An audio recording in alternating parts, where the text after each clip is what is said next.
Hi everyone, welcome back to the channel. In today's video, I'm going to show you how to fix the Yono SBI Manage Developer Mode problem in 2026.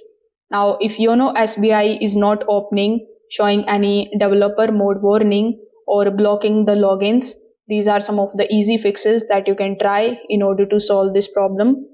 First of all, you need to open your Google Play Store or App Store. Over here in the search bar, you need to simply search for Yono SBI.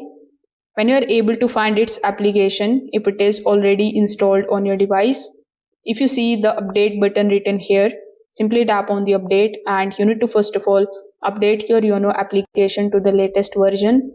After updating it, you need to make sure that you allow certain permissions that it asks you to allow. If you don't do it, you will have to go to the settings of your device. Now in your settings, you just have to simply scroll down, then tap on the option of apps. In the apps, tap on the option of app management. Now, among the given applications list, you need to search for Yono SBI. Once you are inside the app info of Yono SBI, you just have to go to the permissions.